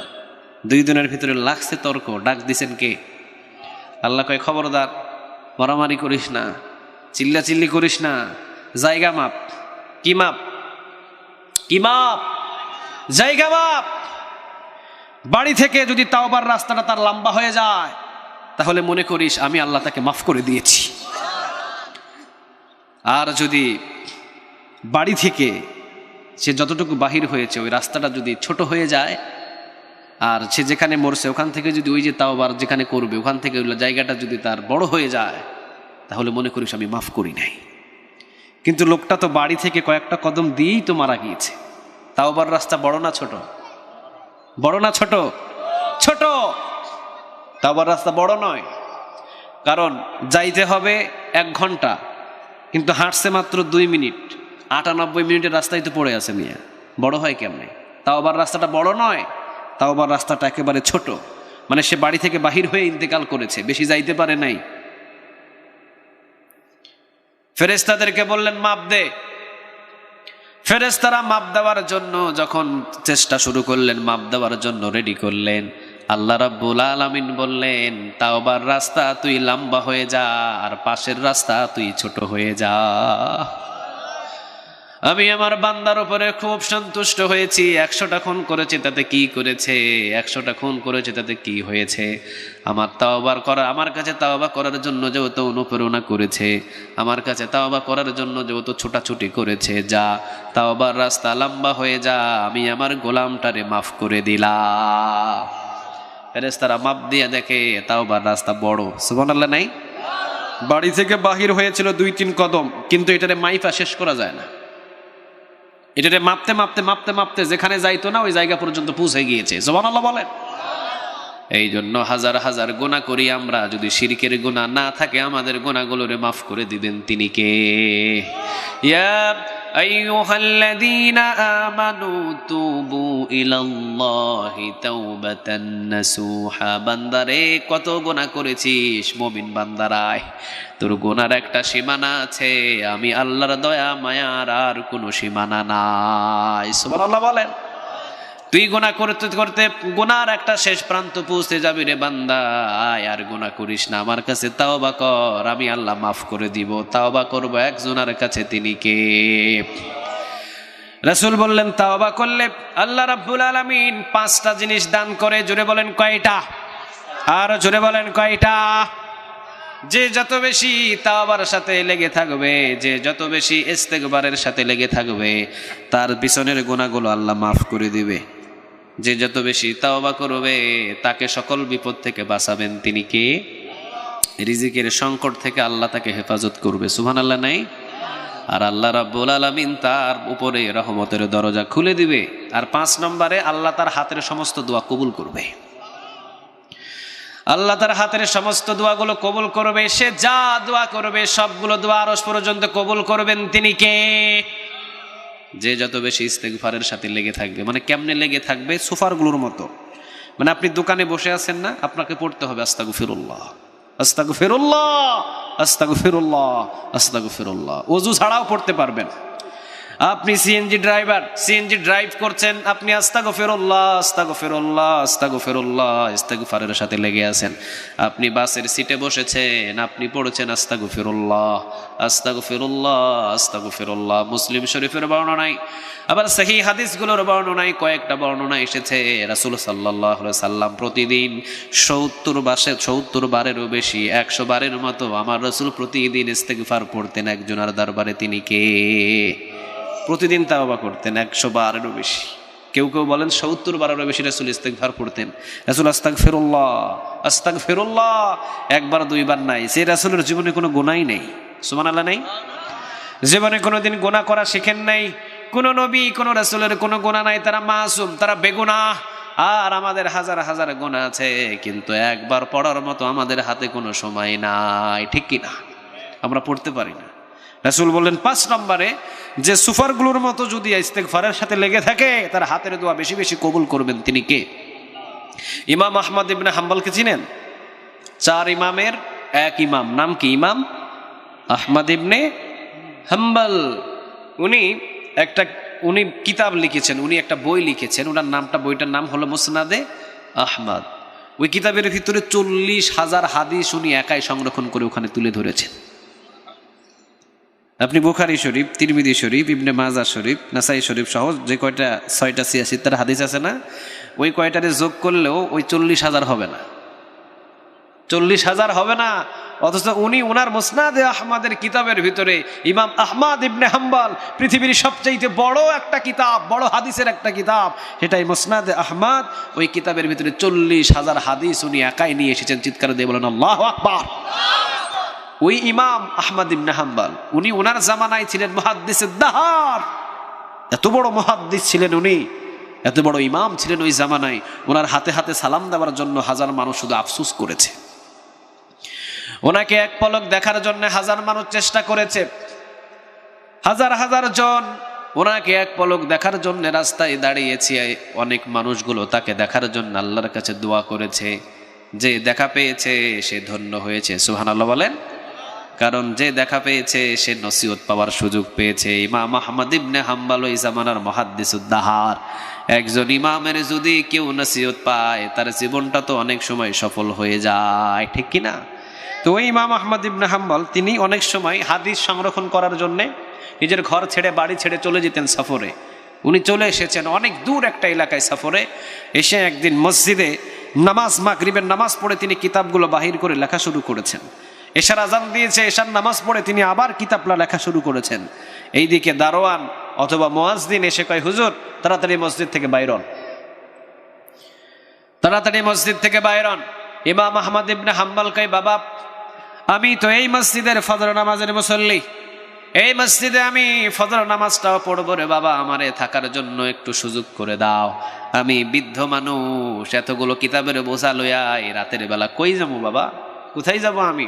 এমনি পৌষ আর মাঘ মাসের শীতের রাত, আমারে বাহির করো না, আমাকে তুমি এই জায়গায় একটু থাকার সুযোগ দাও বাবা, আমি ফজর নামাজের মুসল্লি মসজিদের। কয় না, হবে না, বাইরন আপনি বাহির হয়ে যান। ইমাম আহমদ ইবনে হাম্বল নিজের পরিচয়টা দেন না। ভালো ভালো মানুষগুলো, আল্লাহওয়ালা মানুষগুলো জীবনে কোনোদিন কোনো মানুষের সামনে পরিচয় দেয় না, ঠিক কি না? আমার রাসূল কোনোদিন বলছে যে আমারে চিনোস? বলছে কোনোদিন? ওমর বলছে তুই আমারে চিনোস বেটা? আমি কে কইছে কারো কাছে? কিন্তু আমরা বলি আমারে চিনোস তুই? আমি অমুক, আমি তমুক, আমি এই, আমি সেই, আমি অমুক এলাকার পাশের বাড়ির চেয়ারম্যানের পাশের বাড়ির খালাতো ভাইয়ের মামতো ভাইয়ের নাতির দুলা ভাই। এভাবে একটার পর একটা পরিচয় দেয়, বড়াই দেখায়, পরিচয় দেয়। কিন্তু জীবনে কোনো দিন রাসূল থেকে আল্লাহওয়ালারা জীবনে কোনো দিন কোনো মানুষের সামনে বড় করে পরিচয় দিতেন না, কারণ অহংকার পছন্দ করেন না। তিনি কে? ইমাম আহমদ ইবনে হাম্বল তিনি বলতে পারতেন, আমারে চিনোস না রে বা, এই বেড়া তুই আমারে চিনোস না, তুই হলি মসজিদের একটা সাধারণ মুয়াজ্জিন, আমি হলাম ইমাম আহমদ ইবনে হাম্বল, তুই আমারে চিনোস? এই পরিচয়টা দিলে তো মুয়াজ্জিন বেটা পায়ের কাছে পড়ে যেত, ঠিক না? কিন্তু না, নিজে পরিচয় দিলেন না। তিনি বললেন, বাবা ফজর নামাজের মুসল্লি আমি, আমারে মসজিদে থাকার জন্য একটু সুযোগ দে। কয় না, হবে না, বাইরন। কিতাবের অবস্থা নিয়ে তিনি মসজিদ থেকে বাহির হয়ে গেলেন। রাস্তা দিয়ে হাঁটছেন, একটা যুবকের সাথে দেখা। একটা যুবক দেখেন তিনি রুটি বানায়, সাবুন খাব্বাস, মানে তিনি রুটি বানাচ্ছে রাস্তার পাশে, চুলার উপরে রুটি দেয়, রুটি শেখে। আর রাস্তার পাশে রাতের বেলা রাস্তার প্রতীক যে মানুষগুলো আছে ওদের কাছে বিক্রি করে। ইমাম আহমদ ইবনে হাম্বল উনি ওই যুবকের কাছে গিয়ে সালাম দিয়ে দিলেন। সালাম বিনিময় হওয়ার পর যুবককে বলছে, বাবা আমি যদি সারা রাত তোমার এই চুলার পাশে, উনুনের পাশে যদি আমি একটু বসি, তোমার কি কোনো কষ্ট হবে? কয় না, আমার কিসের কষ্ট, হালান ওয়াসা হালান, খুশ আমদেদ, আপনি বসেন, আপনি সারা রাত আমার উনুনের পাশে, চুলার পাশে বসে থাকেন, কোনো অসুবিধা নেই। ইমাম আহমদ ইবনে হাম্বল চুলার পাশে বসলেন। পৌষ এবং মাঘ মাসের শীতের রাত, চুলার পাশে আরাম করে তিনি বসলেন। তিনি তো কিতাব পড়া মানুষ, কিতাব বাহির করে পড়ছেন, কিন্তু তিনি লক্ষ্য করে দেখেন সাবুন খাব্বাস, যেই যুবকটা রুটি বানায়, ও যখন রুটির খামিরি নেয় তখন চিৎকার দিয়ে পড়ে আস্তাগফিরুল্লাহ। কি পড়ে? কয় না কি পড়ে? সবাই বলেন মুখ উজাড় করে, কি পড়ে? আস্তাগফিরুল্লাহ। ও যখন রুটিটা বেলে তখনও পড়ে আস্তাগফিরুল্লাহ। ও যখন রুটিটা হাত দিয়ে এই পাশ ওই পাশ করে তখনও পড়ে আস্তাগফিরুল্লাহ। ও যখন রুটি তাপার উপরে দেয় তখনও পড়ে আস্তাগফিরুল্লাহ। যখন তাপা থেকে উল্টায় তখনও পড়ে আস্তাগফিরুল্লাহ। যখন তাপা থেকে নামায় তখনও কোনটা পড়ে? যখন পাবলিক মানে মানুষের কাছে বিক্রি করে তখনও কি পড়ে? আবার যখন টাকা নিয়ে ক্যাশে রাখে তখনও পড়ে আস্তাগফিরুল্লাহ। এবার ইমাম আহমদ ইবনে হাম্বল কয়, বাবা আমি তো দেখতেছি তুমি আস্তাগফিরুল্লাহর সাথে সোফারগুলোর মতো লেগে আছো। কয়, হ হুজুর, আমি সব কাজে সব সময় আস্তাগফিরুল্লাহ পড়তে ভালো লাগে, আমার কাছে আমার তাওবা করতে বড় ভালো লাগে, বড় মজা লাগে। তা আমি বেশি বেশি ইস্তেগফার পড়ি, তো এই জন্য আল্লাহ আমাকে মুস্তাজাবুদ দাওয়া বানিয়ে দিয়েছে। মুস্তাজাবুদ দাওয়া অনেকেই বুঝবেন না, কারণ মুস্তাজাবুদ দাওয়া হলো তারা যারা জমিনে দোয়া করে সাথে সাথে জমিনের দোয়াটা আরশে গিয়ে ধাক্কা লেগে যায়, ওদেরকে বলা হয় মুস্তাজাবুদ দাওয়া। মানে ওরা দোয়া করে জমিনে, ওদের দোয়াটা আসমানে কবুল করে নেয়। তিনি কে? দেখেন মুস্তাজাবুদ দাওয়া সাহাবীদের দোয়ার কতটা পাওয়ার ছিল। রাসূলের কাছে এসে বললেন কিছু সাহাবীরা যে, নবী মদিনাতে বৃষ্টি হয় না, তো আপনি একটু দোয়া করেন না নবী, যাতে বৃষ্টি হয়। রাসূল ওই মুস্তাজাবুদ দাওয়া যারা ছিল ওদেরকে নিয়ে হাত তুললেন আল্লাহর দরবারে যে, ইয়া রব, তুমি আসমান থেকে বৃষ্টি দাও। হাত নামানোর আগেই মদিনার পুরো ভূমিতে বৃষ্টি হওয়া শুরু হলো। প্রথম দিন, দ্বিতীয় দিন, তৃতীয়, পঞ্চম দিন, ষষ্ঠ দিন, এরপরে 7 দিন টানা বৃষ্টি। কে দেয়?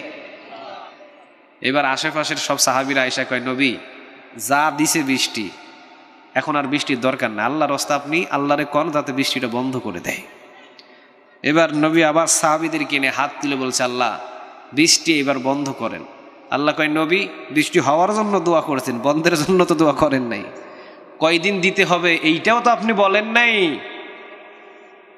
আপনি যদি হাত না তুলতেন কিয়ামত পর্যন্ত এই মদিনা এইভাবে বৃষ্টি আমি দিতে থাকতাম। তাহলে রাসূলের হাত এবং মুস্তাজাবুদ দাওয়া সাহাবীদের হাত ধাত উঠে জমিনে, কিন্তু আরশে গিয়ে ধাক্কা লেগে যায় একজনের কাছে। তিনি কে? তো এই যুবকটা বলছে, হুজুর আমি তাওবার ইস্তেগফারের সাথে লেগে থাকার কারণে আল্লাহ আমাকে মুস্তাজাবুদ দাওয়া বানিয়ে দিয়েছে। মানে আমি এ পর্যন্ত যা চেয়েছি সবগুলো আমার আল্লাহ কবুল করে নিয়েছে। ইমাম আহমদ ইবনে হাম্বল তাকায়া মুস্কে হাসি দিয়ে কয়, হায় হায়, এই জামানায় মুস্তাজাবুদ দাওয়া, কিভাবে এই জামানায় মুস্তাজাবুদ দাওয়ারে দেখা পাওয়া যায়? ওইটা তো ছিল সাহাবীদের জমানায়, এখন কিভাবে মুস্তাজাবুদ দাওয়া দেখা যায়? যুবকটা কয়, হুজুর এ পর্যন্ত যা আমি আমার আল্লাহর কাছে চেয়েছি সবগুলো পেয়েছি, আমার আল্লাহ সবগুলো আমারে পূরণ করে দিয়েছে, একটা ছাড়া। জুড়ে বলেন কয়টা? কয় সব দিয়েছে, একটা ছাড়া। কয় হ হুজুর, যা চেয়েছি সবগুলো দিয়েছে, তবে কয়টা ছাড়া? একটা ছাড়া। যখন শুনলেন একটা ছাড়া, তখনই তার ভিতরে ওই যে একটা ছাড়া মানে কোনটা ছাড়া এটা শোনার জন্য তার ভিতরে একটা আবেগ সৃষ্টি হলো। ইমাম আহমদ ইবনে হাম্বল বললেন, বাবা ওই জিনিসটা আবার কোনটা যেইটা তোমারে এখনো আল্লাহ দেয় নাই? এইবার যুবক কয়, হুজুর এ পর্যন্ত অনেকবার আমি আমার মালিকের কাছে, আমার আল্লাহর কাছে বলেছি, আল্লাহ গো, এই জামানার ভিতরে সবচাইতে বড় একটা মুহাদ্দিস আছে, নাম হলো ইমাম আহমদ ইবনে হাম্বল। আল্লাহ দয়া মায়া করে ওই ইমাম আহমদ ইবনে হাম্বলের দরবারে আমি এই রুটিওয়ালা বালকটারে নিয়ে যাই, ওর সামনে একটু দেখা করায়া দিও, ওই লোকটার সামনে একটু আমারে হাতে হাতে মুসাফা করার জন্য একটু সুযোগ করে দিও। আমি যে আল্লাহর কাছে এতবার চেয়েছি, আমার আল্লাহ কোনোদিন লইয়াও যায় না, কোনোদিন ইমাম আহমদ ইবনে হাম্বলের দেখাও পায় না। আল্লাহ সব দোয়া কবুল করেছে, এই একটা দোয়া কি জানি আমার আল্লাহ কবুল করে না। ইমাম আহমদ ইবনে হাম্বলের চেহারার দিকে যুবক তাকিয়ে দেখে ইমাম আহমদ ইবনে হাম্বল কাঁদে। যুবক বললেন, হুজুর কি জন্য আপনি কাঁদেন? আপনার চোখের পানি কি জন্য পড়েছে? ইমাম আহমদ ইবনে হাম্বল বললেন, বাবা তোমার এই দোয়াটাও আমার আল্লাহ কবুল করে নিয়েছে, এই দোয়াটাও তোমার কবুল। যুবক কয় কেমনে হুজুর? কয় বাবা ইমাম আহমদ ইবনে হাম্বলের দরবারে তোমারে পায়ে হেঁটে যেতে হবে না, পায়ে হাঁটায় হাঁটায় ইমাম আহমদ ইবনে হাম্বলকে সারা রাতের জন্য তোমার উনুনি চুলার পাশে আল্লাহ বসিয়ে রেখেছে। আনা ইমাম আহমদ ইবনে হাম্বল, আমি ইমাম আহমদ ইবনে হাম্বল। চিৎকার দিয়ে বলেন আল্লাহু আকবার। এই জন্য যে যত বেশি ইস্তেগফারের সাথে লেগে থাকবেন তার হাতের দোয়া তত বেশি কবুল করবেন তিনি কে। এই জন্য সূরা তাওবার 112 নম্বর আয়াতের মুমিনদের কোয়ালিটির ভিতরে আল্লাহ রাব্বুল আলামিন বললেন, প্রথম নম্বর মুমিনদের কোয়ালিটি হলো গুনাহ করবে কিন্তু তাওবা করবে একজনের কাছে, তিনি কে? সেই হাদিসের বর্ণনা রাসূল বলেন আল্লাহ রাব্বুল আলামিন এই বান্দাদেরকে ধ্বংস করে দিতেন যদি তাদের গুনাহ না থাকতো। জানেন, যদি গুনাহ না করতেন আল্লাহ আমাদেরকে ধ্বংস করে দিয়ে এমন একটা জাতি আবার সৃষ্টি করতো, গুনাহও করতো, চোখের পানি ফেললে আল্লাহর কাছে মাফও চাইতো। তাহলে গুনাহ হবে, কিন্তু সবচেয়ে ভদ্র গুনাহগার ওই গুনাহগার যে গুনাহ করার পরে চোখের পানি ফেলে তাওবা করে একজনের কাছে, তিনি কে? ওই গুনাহগারকে আল্লাহ বেশি ভালোবাসে। সুবহানাল্লাহ বলেন। এই জন্য প্রথম নাম্বার কোয়ালিটি আত-তাইবুনা, আমরা তাওবা করব একজনের কাছে। দ্বিতীয় নাম্বার মুমিনদের কোয়ালিটি আল আবিদুনা, ইবাদত হবে একজনের, তিনি কে? ওয়া'বুদুল্লাহ। কার ইবাদত? সবাই বলেন কার? কোনো মাজারে সেজদা দেওয়া যাবে? কারো কাছে কোনো কিছু চাওয়া যাবে? খবরদার কোনো দরবারে চাইবেন না, কোনো দরবারে সেজদা দিবেন না, কারো কাছে চাওয়া চাই নাই, দেওয়ার মালিক একজন, তিনি কে? ইবাদত আল্লাহর, কোনো চন্দ্রের নয়, কোনো সূর্যের নয়, কোনো ধরনের কোনো পূজা বা কোনো মণ্ডপে গিয়ে নম নম করে সেজদা দেওয়া কোনো পীরের পায়ে নয়। ইবাদত হবে একজনের। চিৎকার দিয়ে বলেন তিনি কে? ইবাদতের মালিক কয়জন? সবাই বলেন কয়জন? আল আবিদুনা, ইবাদত হবে আল্লাহর। আল হামিদুনা, বলেন প্রশংসা করি কার? ওই যে প্রশংসার আলোচনাটা প্রথমেই করে ফেলেছি, প্রশংসা করলে নিয়ামতটারে বাড়ায়া দেন, তিনি কে? আসাইহুনা, সিয়াম পালনকারী, সফরকারী, রোজা রাখবেন বেশি বেশি। যদি আপনি রোজা রাখতে পারেন, রাইহান নামের দরজা মানে জান্নাতের দরজা দিয়ে আপনাকে স্পেশালি রিসিভ করে ঢোকায়া দিবেন, তিনি কে? সিয়াম পালন করবেন, রোজা রাখবেন, এরপরে আর রাকিউনা, রুকু করবেন, আস-সাজিদুনা, সেজদা করবেন মানে নামাজ পড়বেন, নামাজ পড়লে খুশি হন, তিনি কে? যত বেশি সেজদা করবেন তত বেশি আল্লাহর নৈকট্য লাভ করতে পারবেন। সাহাবীদেরকে রাসূল যখন আলোচনা শোনালেন, একজন সাহাবী দাঁড়িয়ে বললেন, ও রব, আমি আমার আল্লাহর কাছাকাছি পৌঁছে যেতে চাই। কোথায় যেতে চায়? আল্লাহর কাছাকাছি। আরেকজন সাহাবী পাশ থেকে বললেন, তুমি যদি আল্লাহর কাছে পৌঁছে যেতে চাও তাহলে তুমি ইন্তেকাল করো, তাহলে তুমি পৌঁছে যাইবা। রাসূল কয়, আরে না, কি বলো তোমরা এগুলো? একজন বলে আল্লাহর কাছে পৌঁছে যেতে চায়, আরেকজন বলে ইন্তেকাল করো তাহলে আল্লাহর কাছে পৌঁছে যাবা। ভুল ধারণা। তুমি আল্লাহর কাছে পৌঁছে যেতে চাও, জমিন থেকে সেজদা দাও, তোমার ভিতরে আর আল্লাহর ভিতরে কোনো ধরনের কোনো পর্দা থাকবে না। সুবহানাল্লাহ। বাড়িতে গিয়ে, হ্যাঁ, এই জন্য যে যত বেশি সেজদা দেয় তারে তত বেশি পছন্দ করেন, তিনি কে?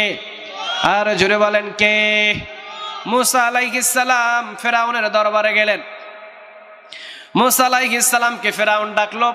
ফেরাউন ডাকার পর মুসা আলাইহিস সালাম যখন ফেরাউনের দরবারে গেলেন, এইবার ফেরাউন মুস্কি হাসি দিয়া কয়, মুসা, তোমার জাদু আর আমার জাদু লাগবে আজকে মারামারি। দেখো আমি কয়েকটা জাদুকর লইয়া আইছি, দেখো আমার জাদুকর, তুমি হলা একটা লাঠি আর আমার কাছে আছে অসংখ্য জাদুকর। এই তোমাদের জাদুগুলো দেখাও তো এবার। এবার সবাই মুসা আলাইহিস সালামের সামনে ফেরাউনের যে জাদুকর ভাড়া করা সব জাদুকর এবার সাপ বানায়, বিচ্ছু বানায়, বাঘ বানায়, সিংহ বানায়, একটার পর একটা বানায় আর ছেড়ে দেয়। আর সবাই মুসা আলাইহিস সালামের দিকে এইরকম ভাবে যায়। এখন মুসা আলাইহিস সালাম পড়ছে বিপদে। রব কয়, আরে তোমার বিপদ হওয়ার দরকার কি, হাতের লাঠিটা একবার ছেড়ে দিয়ে দেখ। সুবহানাল্লাহ নাই? ও পয়গম্বর, হাতের লাঠি একবার ছেড়ে দে। হাতের লাঠি যদি একবার ছেড়ে দিস তাহলে মজা দেখবি। হাতের লাঠি যখনই ছেড়ে দিলেন মাটিতে, সাথে সাথে বিশাল আকারে একটা অজগর, বিশাল আকার অজগর হলে অজগর ওই যে জাদু করে, যেগুলো জাদু করে ছাড়ছে সবগুলারে পেটের ভিতরে লইছে। সুবহানাল্লাহ নাই? সবগুলো জাদু রেখে ফেলেছে।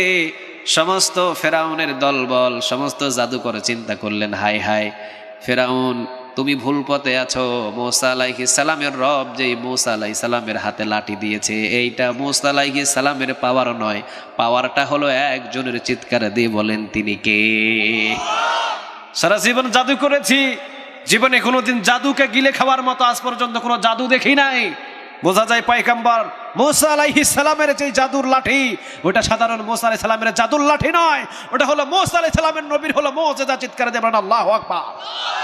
ওটা আল্লাহর পক্ষ থেকে এসেছে, ওটা আল্লাহ দিয়েছে। সাথে সাথে যতগুলো জাদুকর ছিল সমস্ত জাদুকর আল্লাহু আকবার বলে সেজদায় লুটিয়ে পড়লেন। সেজদায় পড়লেন আর বললেন আল্লাহ মাফ করে দাও। সমস্ত জাদুকর হেদায়েত দান করে দিলেন তিনি কে? ওই যে সেজদায় লুটিয়ে পড়লেন আর আল্লাহ বললেন যা সবাই আমি হেদায়েতের কোলে উঠায় নিলাম। এই জন্য সাজিদুনা মানে সেজদা করলে খুশি হন তিনি কে? আর জোরে বলেন কে? জিবরিল আলাইহিস সালাম রাসূলের সামনে আসলেন এবং রাসূল সাল্লাল্লাহু আলাইহি ওয়াসাল্লামের কাছে 24,000 বারেরও বেশি এসেছেন।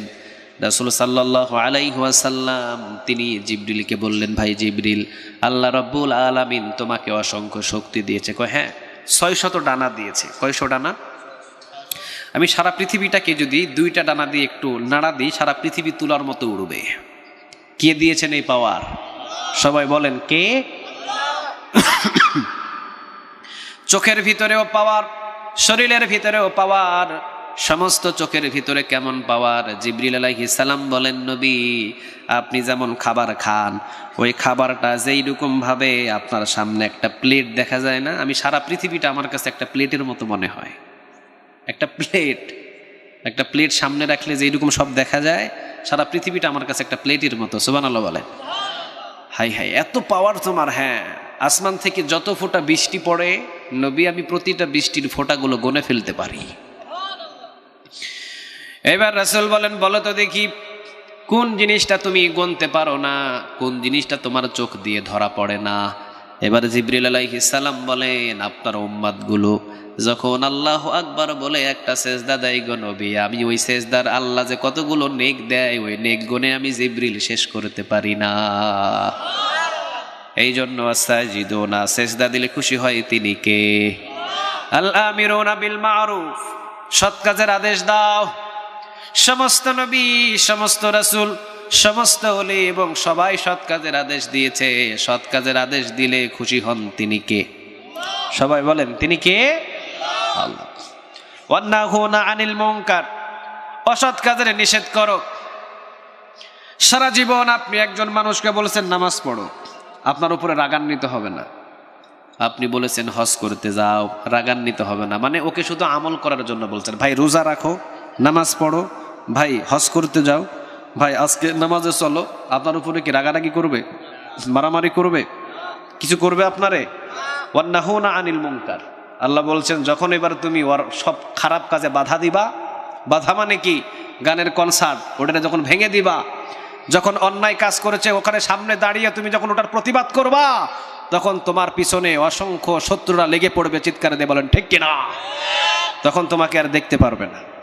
ওদের ঘুষ খাওয়া যখন তুমি প্রচার করবা, ওদের সুদ খাওয়া যখন তুমি প্রচার করবা, ওদের অন্যায় কাজগুলোকে যখন তুমি মানুষের সামনে তুলে ধরবা, তখন তোমার দিকে তারা রক্ত চক্ষু দিয়ে তাকাবে। তখন তোমাকে জমিনে আশ্রয় রাখবে না, তখন তোমাকে 4 দেয়ালের ভিতরে বন্দী রাখবে। চিৎকার দিয়ে বলেন ঠিক কিনা?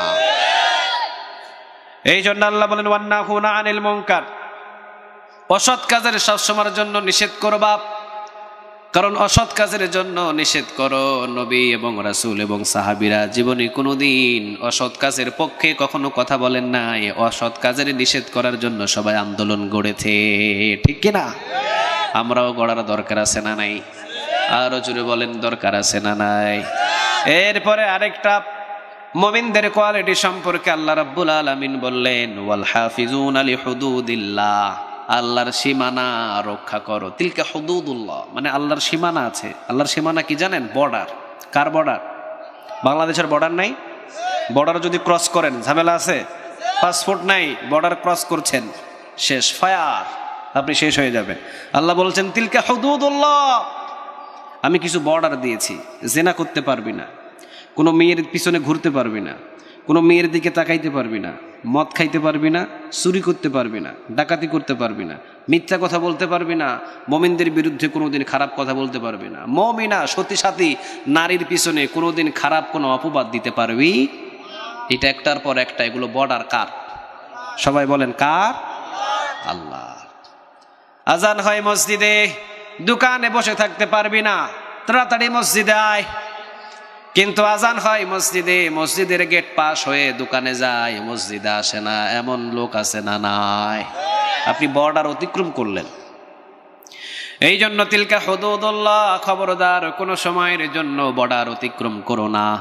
আর ওয়াইতাল্লাযী ইউকাযযিবু বিদ্দীন ফাযালিকাল্লাযী ইয়াদউল ইয়াতীম। বলেন কথাটা কার? আর জোরে বলেন কার? আল্লাহর। এই যে এতিমদেরকে ভালোবাসেন তিনি কে? আরো জোরে বলেন কে? এই জন্য আল্লাহ বললেন তিলকা হুদুদুল্লাহ, জীবনে কোনোদিন খবরদার কখনো ইতিমদের মাল আত্মসাৎ করো না। ইতিমদের মাল খাওয়া মানে আগুন পেটে ঢোকানো। হুকুমটা কার? ওই যে বলছে না, আগুন ঢুকাইলা, ইতিমদের মাল আত্মসাৎ করো না, তাহলে ইতিমদের মাল আত্মসাৎ করা যাবে না। এটা তিলকা হুদুদুল্লাহ, মানে এটা কার বর্ডার? সবাই বলেন কার বর্ডার? আল্লাহর বর্ডার অতিক্রম করে ইতিমদের মাল খাইলেন, মানে কার বর্ডার অতিক্রম করলেন? তাহলে বোঝা যায় যে আল্লাহর বর্ডার যদি অতিক্রম করেন, তাহলে আপনাকে ফায়ার দেওয়ার জন্য প্রস্তুত হয়ে আছেন তিনি কে? আল্লাহ। এই জন্য আল্লাহর তিলকা হুদুদুল্লাহ, মানে আল্লাহর যে বর্ডারগুলো আছে, বর্ডারগুলো খবরদার অতিক্রম করা যাবে। ওয়াবাশশিরিল মুমিনিন, এইবার আল্লাহ বলছেন মুমিনদের সুসংবাদ তোমরা দিয়ে দাও। সুবহানাল্লাহ বলেন। মুমিনদের সুসংবাদ দিয়ে দাও। কি সংবাদ? ইন্নাল্লাযীনা আমানু ওয়া আমিলুস সলিহাতি কানাত লাহুম জান্নাতুল ফিরদাউসি নুজুলা। বলেন মুমিনরা ঈমান আনবে এবং আমল করবে, তাদের জন্য জান্নাতুল ফিরদাউসের ব্যবস্থা রেখে দিয়েছেন তিনি কে? আল্লাহ আমাদের সবাইকে কবুল করো, সবাইরে মুমিন হিসেবে কবুল করো, সবাইরে মুত্তাকি হিসেবে কবুল করো। এই জীবনে আমরা যেন আমল করে যেতে পারি। আল্লাহ আমাদের সবাইকে কবুল করো, আমরা বলি আমিন। যতটুকু আলোচনা করেছি সূরা আত-তাওবার 112 নম্বর আয়াত থেকে, আল্লাহ বুঝে শুনে আমাদের সবাইকে নেক আমল করার তৌফিক দান করো, আমরা বলি আমিন।